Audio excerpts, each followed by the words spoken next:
What's going on, everybody? Thanks for tuning in today. Sorry I've been absent for several days. I had some interesting internal dialogue going on with myself. So that said, I do appreciate those of you who've subscribed to the channel so far, and I do appreciate you letting me know that the content I'm producing is helpful. Ultimately, that's why I'm here and doing what I'm doing. So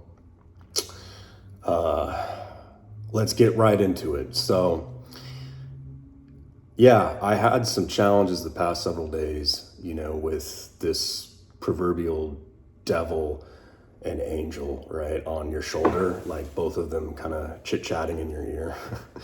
and it created this internal dialogue in me. It was just temptation, and I came through it successfully. Yesterday was probably the hardest day of that 3 or 4 day, pang of temptation.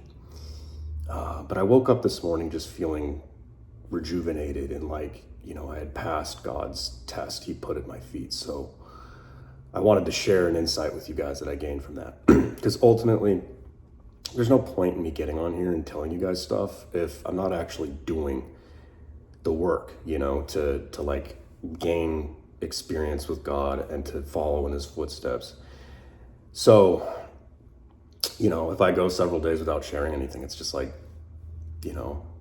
don't have a truly valuable nugget for you, but today I have one. So, I started to think a lot about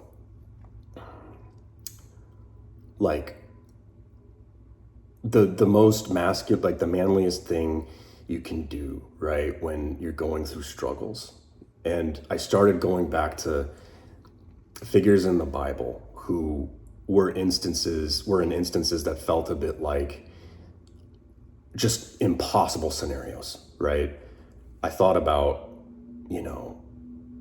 God giving Moses the keys to the church, and Moses being such an unlikely person based off worldly standards to carry that mantle, right? Having a speech impediment and just being kind of small or not very charismatic, right?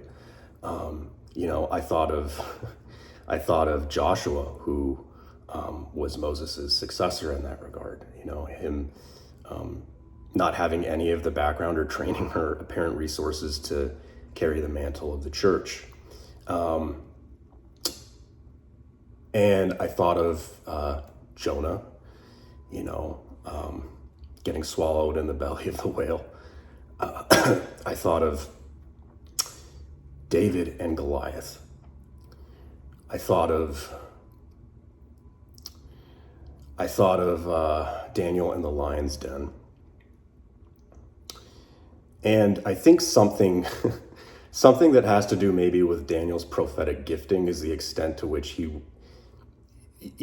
was able to all of these scenarios I'm mentioning are a lot like, they foreshadow the impending trial of Jesus being crucified and resurrected, right? Everyone thinks Jesus is done for, and bam, He comes back, right? And you kind of look at all these figures in the Bible who get thrown into these impossible situations that it's just like, you're doomed. You're doomed, man. You are not coming back. And it's so easy to get discouraged. But all of these men had one thing in common. And the thing that they demonstrated was faith, okay? But it was really just the highest form of courage.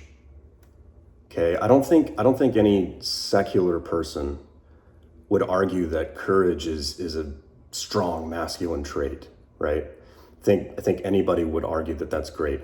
But when you start to call that courage faith, that's when you lose the world today. And people think you're just devolving into insanity, right? But I would argue the exact opposite. I would say that courage is the most important and powerful form of faith that you can have. And it doesn't just apply to these scenarios where, there's an impending death, right? I mean, maybe you wake up and, you're tempted by something that you shouldn't do. You're doing the most manly and courageous thing that you can do by not doing it. And by not doing it, you're having faith. You're having faith that your will and your flesh is trying to mislead you and that you're not going to honor it.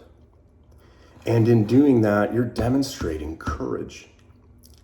So for people who think that Christianity or a belief in God or being religious is for the weak, you could not be more wrong. You could not be more wrong. And I used to be one of those guys. I used to make fun of Christians. I called them stupid. I debated them on the street. I was dismissive toward them. And then I became one.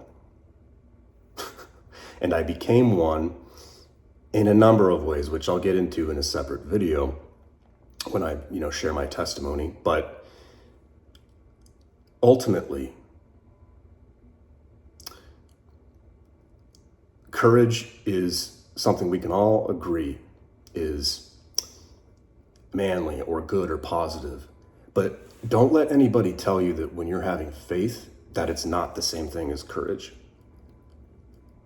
It is the same thing as courage, but it's actually better. It's actually bolder. It's actually more helpful to yourself and everyone around you who sees you practicing it. So I went through that process the past several days. I was beaten up on myself. I was feeling down on myself. I was just overworking and overthinking and falling back into old negative patterns, and in my head at least. And they were almost at the point where they were gonna devolve into, things that were not good. Okay. So the only way I was able to catch myself was by recognizing that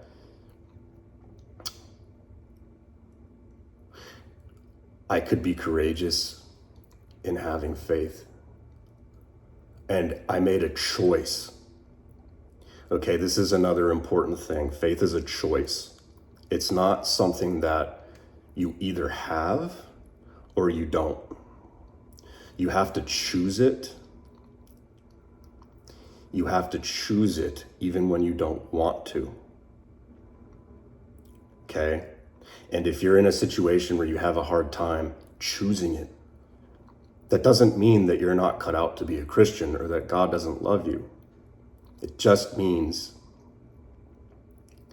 that you're a human being who has a very difficult decision to make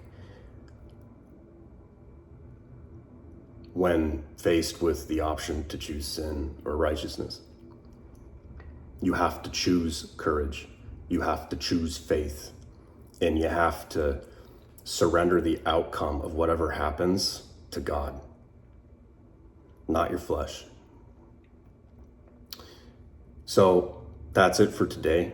I hope that what I had to say was of benefit to you guys, and I'll tune back in with you soon. Peace.